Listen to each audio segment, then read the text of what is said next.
What's up, folks? That's the camera right there. I hope you all are doing well.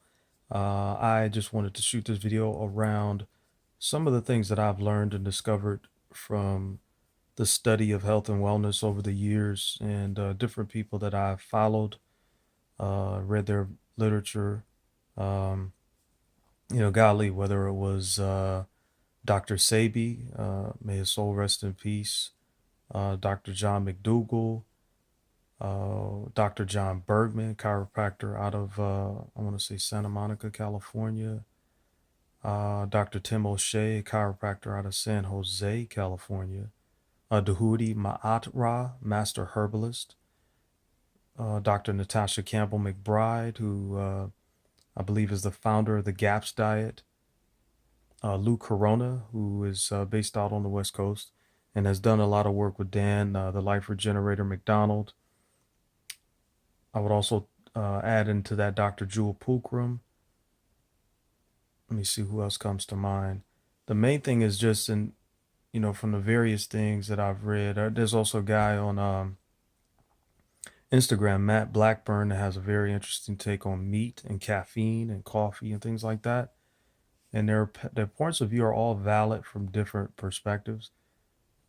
The main thing that I would assert that's there for me is, you really have to find out what works for you. And I think one of the main things that we'll probably all agree on is that the best thing that any of us can do is to be more intentional about the foods that we eat and making sure that they're locally sourced. They're bought when they're in season. And if you do eat foods that you don't prepare at home, to make sure that they're minimally processed. And because what's being done to the meat is a large part of why veganism is so prevalent, I would assert, because when you look at the greenhouse gas emissions that occur from all of the waste that the livestock produce, and then they're feeding them genetically modified corn in these factory farms, which is completely not good. Cows typically eat grass, and then you're feeding them essentially something that's not even fit for animals, much less humans to consume in terms of the genetically modified corn. And then they're kept in these unsanitary conditions a lot of times. There's some pretty graphic and gruesome documentaries out there that touch on that. So if you eat meat, you know, and I'm really seriously thinking about giving it up. I don't eat it a lot, but I do eat it from time to time. And one of the things that's there for me is realizing that like with fruits and vegetables, unless I'm buying it from, let's say, somebody local, like a local farmer that I have a rapport with and that I trust. Um, with as much as an animal can be slaughtered humanely, uh, I guess that would qualify as an oxymoron, maybe. To be purchasing meat from a butcher like that would be ideal, because most of even at these bigger farms where they don't use hormones or you know, genetically modified feed and things like that, there's still one of the things I've observed for quite some time is that when you get bigger, even when I was younger, I used to always observe that when an operation or a company gets bigger, whatever made it unique tends to get lost. Whatever integrity was there, most of the time gets compromised on some level, even though you may have a system in place that's easily duplicated, whether it's in the same city or in another state or in another country. It takes a level of rigorous, you know, intentionality amongst management, things like that, to really be able to maintain the integrity of the product. And almost every time, to me, it's been my observation, it gets compromised. That's why you have more like craft beer, uh, you know, breweries or whatever sprouting up around different cities throughout the US, and also like craft chocolate I found out about recently, where you're going to pay a little more sometimes depending upon the operation, and at the same time it's not heavily processed. So, just really be in a space of seeking guidance on what is best for you. If you have a relationship with a higher power, really seek that out as you're making your nutritional choices, because food is the weapon of mass destruction. Be clear. The things that are done to the food supply are criminal in nature. I mean, they really are. And it's just business. It's just business. That's all they're looking at. They're looking at numbers. You could even say pro formas. The investors are concerned about how am I going to get the return on my investment. So they don't really care about if they have to put a neurotoxin like aspartame or Sweet and Low or Splenda or something synthetic in your beverage to give them higher margins and return on the money that they put up for that particular company or product. All they care about is the numbers. It's just business. And from a business point of view, as the one lady said, I think her name is Robin O'Brien. I think it was a TED talk that she did talking about how she worked for a major food company and the problems that she saw and how one of her children got deathly ill. And when she traced it back to how her child got deathly ill, it was from the food that her company was making. So, and then, she goes on to say how she gave up the corporate job with the perks and all of that just to educate people on what's going on. And it's serious business. So you have to be responsible for your health first and foremost, even above and beyond most Western doctors. A lot of times, I don't think all of them are bad. I think you do have some that are very well meaning and do want to do their best to help you to get better. A lot of them just don't know.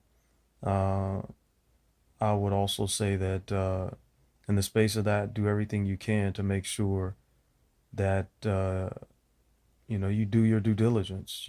Just like before you buy a house or you buy a car, if something doesn't feel right, fire the doctor, so to speak. Find another one. That's really more aligned with what you are, seeking to achieve when it comes to your overall health and well-being. And going back to the whole conversation around food and in particular meat, do everything you can to really be empowered in your choice. Because what's there for me is the other day I went to a Mediterranean place and I had oh God, it wasn't a kebab. It was a wrap of some sort, and it had lamb meat in there, and the meat was actually pretty good. But halfway through eating it, and I don't want to gross anybody out, but was just really there, is I found myself having to keep from just puking because I just thought about lambs, and I actually like lambs, like the animal, and I'm like some poor lamb was slaughtered so that I could eat what I was consuming. And I really found myself feeling very conflicted about that in that moment to where that's what was present, like something might come up. So just being straight with you. And from the research that I've done and, listening to a lecture from Dr. John McDougall, who has helped people to heal of like different autoimmune diseases. I think he touched on, I want to say lupus was one of them.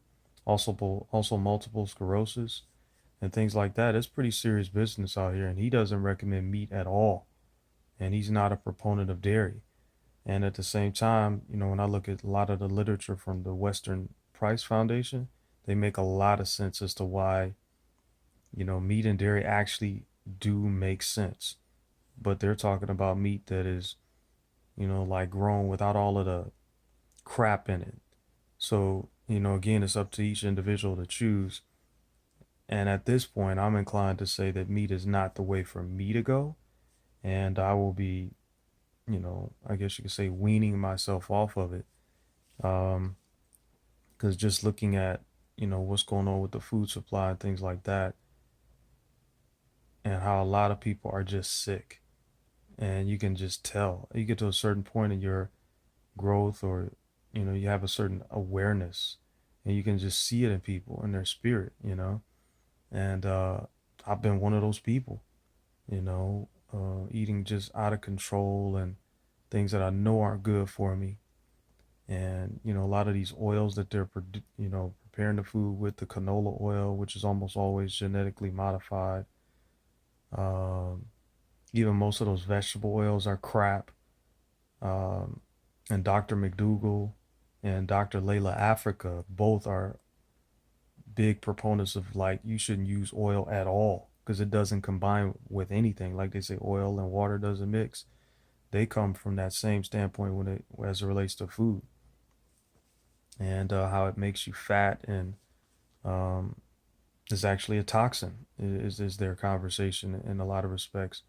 So it's a lot, and I guess what's there for me is like the ideal scenario will be able to get somebody like Dr. John McDougall, Dr. Layla Africa, um, Dr. Natasha Campbell McBride, uh, Dahudi Maatra, a master herbalist that I know of in Glendale, California, Dr. Robert Morse, Dr. Layla Africa, there's somebody else. Oh, and if Dr. Sebi was still alive, definitely have him in that conversation and just have them all, you know, hammer it out in a no holds barred seminar or conference about what really works. And, every body is different. And so you have to choose that as the individual. The main thing I would say is, be in a spirit of love if you prepare your food. That's a huge difference maker because everything is energy. And secondly, if you eat out and about, check the food score, check the energy of the people in the place to see if they're, because a lot of times if people are in a negative or disempowered state, that actually goes into how the food is prepared. And then you're taking on that in addition to the spirit of that animal, however that animal was slaughtered. And again, slaughtered, how can you say an animal was slaughtered humanely? But I guess in a sense, maybe you can make that argument. The main thing is just to be very consciously aware of what you are consuming and what you're choosing to put in your body, because it makes all the difference in the world in terms of how we either heal or are on a fast track toward an early grave. So you make the call and pray. If you believe in a higher power, considering the times that we're in now, pray. And I mean, really do, because there's some stuff going on out here that you should have people locked up or executed by firing squad for how criminal their behavior is in terms of what they're doing to masses of people, and there's no accountability for it. And in certain countries and certain societies, you would be, those individuals would be killed by firing squad because what they are doing is essentially a criminal act. When you look at all of these practices that are so inhumane, and they can just get away with it with no accountability, you know so they don't care. Like I said, it's just business. So you have to be the one that takes ownership and responsibility over your life and over your health and well-being, because they're not going to do it. All they're looking at is the bottom line. Are we making money? Are the profits good? Are the stockholders happy? you know those are the things that they're looking at, because it's all business.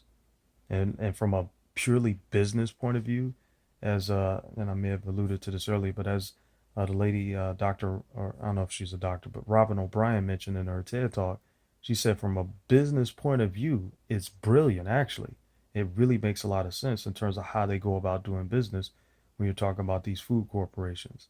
So you take care of you and your family, and all the best of health to you. Be wise, be well, and be informed. Don't eat too much. I know the holidays are coming up. Take care.